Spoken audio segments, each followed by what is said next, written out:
मैं मुख्याध्यापक गाडगे महाराज विद्यालय व कनिष्ठ महाविद्यालय अंतरगांव। हम लोगों ने इस साल लाही के साथ में कौशल्य बोध के ऊपर काम करना शुरू किया।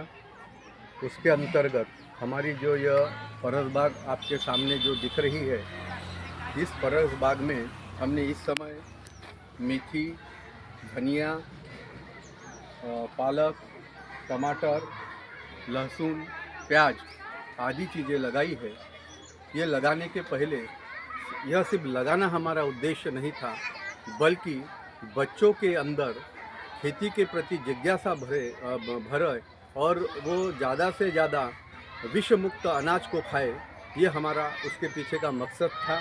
तो उसके अनुसार हमने इस परस बाग को पहले अच्छे से तैयार किया और तैयार करने के बाद हमने जो इसमें जो मेथी लगाई हुई है, पारंपरिक तरीके से जो मेथी लगाई जाती है, हमने एक नया प्रयोग किया। बच्चों के साथ में डिस्कस करके हमने उसको सारणी पद्धति से लगाया।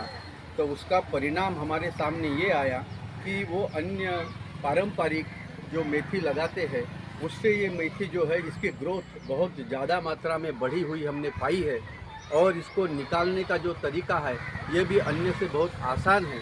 उसकी जूड़ियाँ बढ़ाना भी बहुत आसान है। और दूसरी बात, आज बच्चों ने स्कूल में विदाउट फायर जो आग के बिना खाना बनाने का जो एक डेमो हमारे सामने प्रस्तुत किया।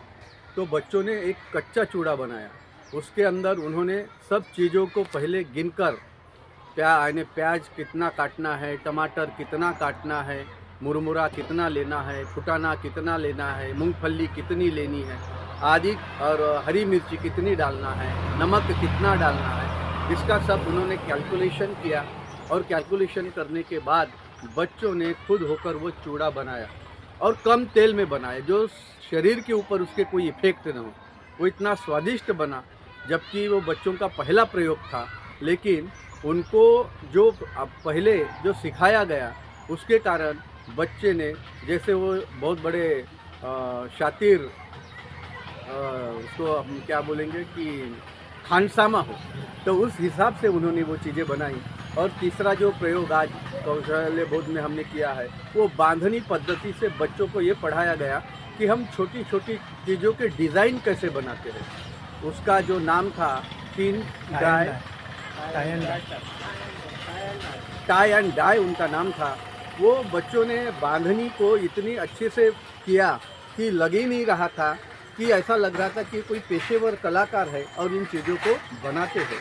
ये सब चीज़ें देखकर हमें बड़ा सुकून मिला कि लाही के साथ में हमें बहुत कुछ अच्छा सीखने को मिला। और आने वाले समय में जो 2.0 शैक्षणिक जो आने वाली है, शैक्षणिक आराखड़ा गुणवत्ता आने वाला है, यही काम बच्चे उस समय बहुत अच्छी तरीके से करेंगे।